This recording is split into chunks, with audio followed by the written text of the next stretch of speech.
तो अब हम देखने वाले हैं साइलेज का वर्गीकरण।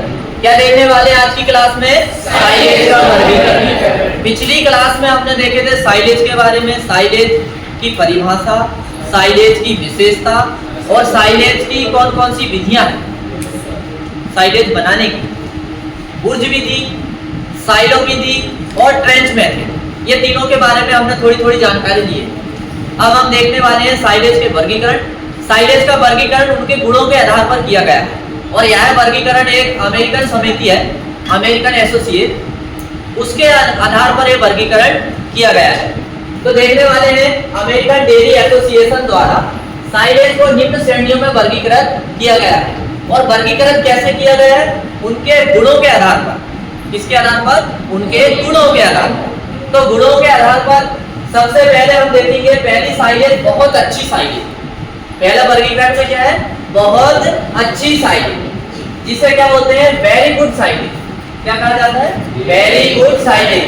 वेरी गुड साइलेज यानी बहुत अच्छी साइलेज। किसमें की साइलेज के निम्नलिखित गुण होते हैं। पहला गुण क्या होता है? अम्ल की गंध एवं स्वादिष्ट होना, मतलब इसमें अम्ल की गंध भी आती है और स्वादिष्ट भी होती है। दूसरा क्या है? अमोनिकल नाइट्रोजन की मात्रा कुल नाइट्रोजन की मात्रा के 10% से कम होती है। मतलब आप सीधा कह सकते हैं अमोनिया की मात्रा 10% से कम है, सीधा आप ऐसे लिख सकते हैं। ब्यूटाइलिक अम्ल की मात्रा 0.2% से कम होती है। कितनी होती है? 0.2% से कम होती है। लैक्टिक अम्ल की मात्रा 3 से 12% के बीच होती है। कितनी होती है? 3 से 12% के बीच होती है। वाष्पशील अम्ल भी कैसा होता है? कम होता है। और सबसे विशेष बात यह है, जो ऑब्जेक्टिव में एक प्रश्न आता है कि अच्छी साइलेज का पीएच मान बताइए, तो वो ये है अच्छी साइलेज का पीएच मान 3.4 से 4.2 के बीच होता है। ये आपको याद रखना ही है। ये विकल्प में प्रश्न सीधा आता है कि अच्छी साइलेज का पीएच मान कितना होता है? 3.4 से 4.2। तो अभी आपने देखे अच्छी साइलेज। अब हम देखें अभी कौन सी साइलेज देखे हमने? बहुत अच्छी साइलेज। कौन सी साइलेज? बहुत अच्छी साइलेज। अब हम देखेंगे अच्छी साइलेज, गुड साइलेज। अब इसके भी निम्नलिखित गुण है। गुण तो सेम जैसे बहुत अच्छी साइलेज के हैं, सेम इसके भी है, लेकिन थोड़ा सा अंतर है पीएच मान में और अमोनिया की मात्रा। तो देखिए अम्ल का स्वाद एवं गंध मामूली होती है। अमोनिकल नाइट्रोजन का प्रतिशत बहुत अच्छी साइलेज में 10 था। कितना था? 10 था। लेकिन इसमें कितना होता है? 10 से 15 के बीच। कितना होता है? 10 से 15 के बीच। ब्यूटाइलिक अम्ल की मात्रा अपेक्षाकृत अधिक होती है। उसमें कितनी हो रही थी? 0.2%। कितनी हो रही थी? 0.2। ये देखिए 0.2%। ठीक है। फिर इसके बाद में पीएच मान वहां पर 3.4 से 4.2 में रुक गई थी बात, तो यहाँ पर 4.2 से चालू होगी। 4.2 से 4.5 के बीच पीएच मान होता है। तो ये अच्छी साइलेज के गुण है। मात्र कितने गुण है? 4। कितने गुण है? 4। अब कुछ अच्छी साइलेज के हम गुण देखते हैं। फेयर साइलेज, अम्ल का स्वाद एवं गंध न होना, पहला गुण। दूसरा गुण क्या है? अमोनिया कल नाइट्रोजन 15 से 20% के बीच हो जाता।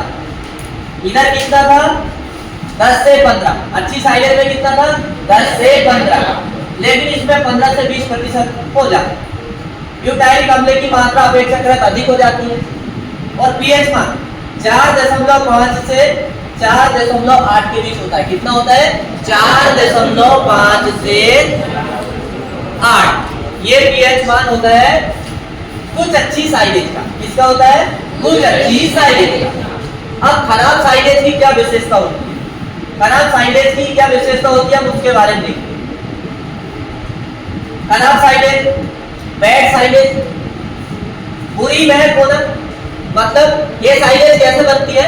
जब हम साइलेज बनाते हैं ना, तो वो चारा को जब हम बॉक्स में भरते हैं या खाई में भरते हैं या गड्ढा में भरते हैं, तो उसे हम ठीक से नहीं भरते हैं, तो उससे क्या होता है? उसके अंदर हवा प्रवेश कर जाती है। हवा प्रवेश जैसे ही कर जाती है तो चारे के साथ क्रिया करती है, और चारे के साथ क्रिया करने से वहां जीवाणु फफूंद पैदा हो जाते हैं, और वो चारे को क्या है? कुछ हद तक नुकसान कर देते हैं, सड़ा देते हैं, फफूंद पैदा कर देते हैं। इससे क्या उसमें गंध आने लगती है। तो ये वाली साइलेज जो है पशु खाना पसंद नहीं करते, महक अच्छी नहीं आती है, फफूंद लग जाती है, इसलिए वो खाना पसंद नहीं करते। अब बुरी महक होना, अमोनिया का नाइट्रोजन की मात्रा 20% से अधिक होना, कितनी होना? 20% से अधिक। ब्यूटाइरिक अम्ल की मात्रा काफी अधिक जिससे दुर्गंध पैदा होती है। पीएच मान 8 से अधिक होता है, कितना होता है? 4.8 से अधिक होता है, कितना होता है? अभी हमने देखे थे गुणों के आधार पर साइलेज का वर्गीकरण। क्या देखे थे? गुणों के आधार पर साइलेज का वर्गीकरण 4 प्रकार की होती है। बहुत अच्छी साइलेज, अच्छी साइलेज, फिर इसके बाद में कौन सी थी? कुछ अच्छी साइलेज, बहुत अच्छी साइलेज, अच्छी साइलेज, कुछ अच्छी साइलेज और चौथी है खराब साइलेज। अब हम देखेंगे गुणों के आधार, तो हमने देख ली। अब रंग के आधार पर देखेंगे। किसके आधार पर? रंग के आधार पर कि साइलेज कितने प्रकार के रंग होते हैं। साइलेज ये भी बनाने के ऊपर डिपेंड करता है। यदि आपकी बनाने की विधि अच्छी है तो रंग भी एक सही रहेगा, लेकिन यदि बनाने में थोड़ी बहुत गड़बड़ हुई तो उनका रंग कैसा हो जाता है? कम ज्यादा हो जाता है। तो सबसे पहले देखो गहरी बादामी मीठी साइलेज। रंगों के आधार पर देख रहे हैं हम, किसके आधार पर? रंगों के आधार पर। तो रंगों के आधार पर गहरी बादामी मीठी साइलेज, मतलब इस साइलेज या इस चारे का रंग बादामी होता है। कैसा होता है? बादामी कलर का, भूरा सा। तो यही साइलेज अच्छी मानी जाती है। डार्क ब्राउन स्वीट साइलेज, ठीक, क्या है अच्छी श्रेणी का चारा माना जाता है। मतलब जो साइलेज हम बनाते हैं तो अच्छी साइलेज बनती है तो वो इसी रंग की बनती है, गहरी बादामी रंग की बनती है। अब इसकी विशेषता क्या रहती है? साइलों का तापमान इस साइलेज को बनाने के लिए, गहरी बादामी साइलेज जब बनती है बॉक्स के अंदर, तो उस समय साइलो मतलब क्या होता है? गड्ढा। साइलो मतलब क्या है? गड्ढा। उस गड्ढे का तापमान कितना होता है? 113 फ़ारेनहाइट टेम्परेचर। कितना होता है? इतना टेम्परेचर में यदि साइलेज बन रही है तो कैसी साइलेज बनेगी? गहरी बादामी साइलेज बनेगी। कैसी बनेगी? गहरी बादामी साइलेज। और यही साइलेज अच्छी मानी जाती है। अब इसके बाद में अब इसमें क्या ध्यान रखना पड़ता है? इस प्रकार की साइलेज कब उत्पन्न होती है, यानी कब बनती है? जब साइलों में सूखी घास भरने के कारण उसमें हवा रह जाती है। सूखी घास के कारण क्या होती है? हवा रह जाती है, कुछ मात्रा में हवा रहती है। कैसी रहती है? कुछ मात्रा में। फिर दूसरी है अम्लीय कम गहरे बादामी रंग की साइलेज। अब ऐसी साइलेज कैसे बनती है? देखो, जई या दाने वाली फसलों, जब हम साइलेज बनाते हैं ना, तो साइलेज बनाने के लिए हमने 2 फसल अभी देखी, मक्का और ज्वार, देखे नहीं? लेकिन इसके इन 2 फसलों को छोड़कर यदि और दूसरी फसलों से जो साइलेज बनती है, अब कैसे ये साइलेज बनी? तो ये साइलेज बनाने के लिए किसका उपयोग किया गया? देखो, जई और दाने वाली फसलों का प्रयोग किया गया। किसका? जई और दाने वाली फसलों का प्रयोग किया गया। और इस साइलेज को बनने के लिए तापमान कितना चाहिए? 82 से 104 फ़ारेनहाइट। कितना चाहिए?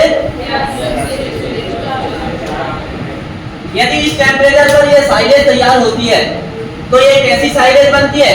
अम्लीय कम गहरे बादामी रंग की साइलेज। कैसी बनती है? अम्लीय कम गहरे रंग की बादामी साइलेज। यह पशुओं द्वारा शीघ्र खा लिया जाता है। यह बहुत अच्छी किस्म का साइलेज माना जाता है। बहुत अच्छी किस्म की साइलेज कौन सी मानी जाती है? अम्लीय कम गहरे बादामी रंग की साइलेज। ये कैसी मानी जाती है? बहुत अच्छी किस्म की साइलेज मानी जाती है। और यही साइलेज को पशु बहुत अच्छे से खाते हैं। अब हरी साइलेज का मतलब ऐसी साइलेज जो हरे चारों से बनती हो। किससे बनती होगी? हरे चारे से, नाम से ही पता चल रहा है।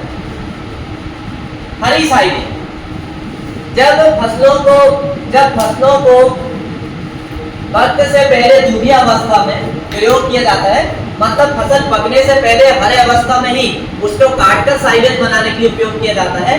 तो ऐसी फसलों से जो साइलेज तैयार होती है वो कैसी साइलेज कहलाती है? हरी साइलेज। कैसी साइलेज कहलाती है? और इस साइलेज को बनने के लिए तापमान कितना चाहिए? 86 फ़ारेनहाइट। कितना चाहिए? और इसमें गंध कैसी आती है? मीठी ना अम्लीय। मतलब इसमें ना तो मीठी गंध आती है ना अम्लीय गंध आती है, ना तो मीठी आती है ना तो अम्लीय गंध आती है। अब इसके बाद में और भी साइलेज है, गहरी बादामी खट्टी साइलेज। ये साइलेज तो पशु जो है बहुत मुश्किल से खाता है। ये साइलेज पशु बहुत मुश्किल से खाता है क्योंकि इसमें क्या है, खट्टापन आ जाता है, तो इसलिए पशु को खाने में मतलब स्वादिष्ट नहीं लगती है। फफूंदी वाली साइलेज, अब तो आपको पता ही, फफूंदी वाली साइलेज मतलब कि ऐसी साइलेज जो हवा ज्यादा प्रवेश करने के कारण उसमें फफूंदी लग जाती है तो खराब होने लगती है, सड़ने लगती है। तो ऐसी साइलेज को तो पशु खा ही नहीं सकता। तो ये रंगों के आधार पर साइलेज 5 प्रकार की होती है। कितने प्रकार? गहरी बादामी मीठी साइलेज, अम्लीय कम गहरे बादामी रंग की साइलेज, हरी साइलेज, गहरी बादामी खट्टी साइलेज, फफूंदी वाली साइलेज। अब देखेंगे साइलेज से लाभ। क्या देखेंगे? चलिए साइलेज से लाभ देखते हैं। पहला लाभ क्या है? साइलेज बनाने से हरे चारे की वर्ष भर उपलब्धता। हरे चारे की वर्ष भर उपलब्धता कहने का मतलब ये हुआ, साइलेज बनाने से क्या फायदा होता है कि साइलेज में जैसे हरे चारा में पूरे पोषक तत्व पाए जाते हैं, ऐसे ही साइलेज में पाए जाते हैं। यदि हरा चारा उपलब्ध नहीं हो रहा है तो आप साइलेज खिला दीजिए पशु को, तो जितने पोषक तत्व पशु को हरे चारे से मिल रहे थे उतने ही किससे मिल जाएंगे? साइलेज से मिल जाएंगे। किससे मिल जाएंगे? साइलेज से। इसीलिए यहाँ पर क्या लिखा है? हरे चारे की वर्ष भर उपलब्धता, मतलब हरा चारा ही है साइलेज, बस उसको बनाने का तरीका क्या है? अलग है। ये लाइन समझ में आएगी? हरे चारे की वर्ष भर उपलब्धता मतलब समझ में आएगी? आसान तकनीकी तथा कम स्थान की जरूरत कहने का मतलब साइलेज बनाने के लिए ज्यादा जमीन की आवश्यकता भी नहीं होती है और तकनीकी बहुत आसान है। बस थोड़ा सा गड्ढे भरते समय ध्यान रखना है। यदि गड्ढे भरते समय यदि हमने अच्छे से चारा उसमें नहीं भरे, हवा रह गई तो साइलेज खराब हो सकती है। लेकिन यदि हमने अच्छा दबा दबा के भरे चारा को और पूरी हवा निकल गई और ऊपर से हमने ढक दिए प्लास्टिक से और ऊपर मिट्टी की लेयर से, तो ऐसे में 45 दिन में हमको वो डब्बा खोलना है, क्योंकि साइलेज कितने दिन में तैयार होती है? 45 दिन। तो वो डब्बा एक बार पैक हो तो 45 दिन ही बाद खुलेगा ना। फिर इसके बाद में 45 दिन के बाद कभी भी खोल सकते हो आप, जितना लग रहा है उतना निकाल दो फिर पैक कर दो। मतलब मिट्टी की लेयर में पैक नहीं करना है, फिर तो ढक्कन खोलो, निकालो, फैला दो, ढक्कन बंद, खत्म। ऐसे आप कर सकते। वही लिखा है यहाँ पर, सूखे चारे की अपेक्षा साइलेज बनाने के प्रयुक्त साइलो काफी कम स्थान गिरते हैं। ये तकनीक काफी आसान एवं सस्ती है, न्याय है की अपेक्षा आसान है तथा वर्षा ऋतु में भी संरक्षण संभव है। पौष्टिक सुरक्षा, साइलेज में चारे का रसीलापन एवं पौष्टिकता यथावत बनी रहती है। साइलेज बनाने की प्रक्रिया में चारे में कुछ रासायनिक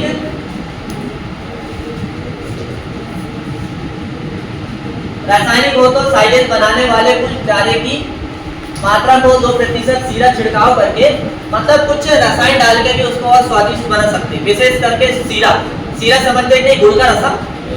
सीरा मतलब यदि हम चारा साइलेज डब्बा में भरते समय थोड़ा गुड़ के रसा का छिड़काव कर दें तो और टेस्टी साइलेज बनता, सीरा का हल्का हल्का। अब हम यहाँ क्या देखने वाले हैं? फिर ये साइलेज से हानियां भी है। यहाँ क्या देखने वाले हैं? साइलेज से हानियां। अब देखो साइलेज से क्या हानि है, ये चारा खिलाने से क्या हानि है, इसके बारे में हम देखेंगे। तो सब लोग यहाँ देखो, अंकुश, साइलेज से हानि क्या है, इस चारा को खिलाने से हानि क्या है, उसके बारे में देखेंगे। पहली हानि क्या है? साइलेज बनाने के लिए अधिक तकनीक की आवश्यकता होती है। साइलेज बनाने के लिए अधिक तकनीक की आवश्यकता होती है। क्या कृषक इतना पढ़ा लिखा होता है? क्या नहीं होता ना। इसीलिए पहली हानि तो है, साइलेज बनाने के लिए अधिक तकनीक की आवश्यकता होती है जो कृषक के पास नहीं होती। पहली समस्या मतलब हानियां। समस्या मतलब क्या है? अरे समस्या मतलब हानि तो है ना। दूसरी समस्या क्या है? साइलेज बनाने के उपकरणों की आवश्यकता होती है, मतलब चारा काटने के लिए बड़ी बड़ी मशीन की आवश्यकता होती है, जो छोटे किसान के पास उपलब्ध नहीं होती है, पशुपालक के पास, क्योंकि उनको खरीदने के लिए पैसा ज्यादा लगता है। साइलेज बनाने में परिरक्षकों का पर्याप्त व्यय करना होता है। साइलोपिट के लिए उपयुक्त स्थान की आवश्यकता होती है। साइलोपिट मतलब साइलो गड्ढा, इनको बनाने के लिए स्थान भी अच्छा चाहिए, जमीन। यदि जहां पानी भर रहा वहां हम बना लेंगे तो पानी गड्ढे में भर जाएगा, साइलेज खराब हो जाएगा, तो जमीन भी अच्छी चाहिए। साइलेज बनाते समय किसी चीज की कमी रह जाने पर उसमें दुर्गंध आने लगती है, मतलब यदि थोड़ी सी भी हवा रह गई तो पूरा चारा में दुर्गंध आने लगी। इसमें विटामिन डी की कमी होती है। इसमें किसकी कमी होती है? क्यों होती है विटामिन डी की कमी? क्योंकि यह गड्ढे के अंदर पैक रहती है, जिसमें सूर्य का प्रकाश नहीं पहुंच पाता है। चारे में सूर्य का प्रकाश नहीं मिलता है। अब जब चारे में सूर्य का प्रकाश नहीं मिल रहा है तो उस चारे में विटामिन डी की कमी रहेगी। किसकी कमी रहेगी? समझ में आया? हाँ, किस तरह से विटामिन डी की कमी है। साइलेज में पानी की अधिकता के कारण इसका भार अधिक हो जाता है। साइलेज खराब हो जाने पर धन एवं श्रम की हानि होती है। यदि थोड़ी सी भी असावधानी रही तो साइलेज क्या खराब भी हो सकती है, जिससे जो साइलेज बनाने वाला या किसान उसको नुकसान का सामना भी करना पड़ता है कि नहीं? अब देखते हैं भारत में साइलेज कम प्रचलन क्यों है। साइलेज का भारत में कम प्रचलन क्यों है, इसके बारे में हम देखेंगे। तो पहला कारण देखो, अनेक देहात क्षेत्रों में साइलेज का नाम तक किसानों को पता नहीं है क्या है क्या, इसीलिए कोई साइलेज बनाना ही नहीं चाहता। यहां देखो लड़कियां।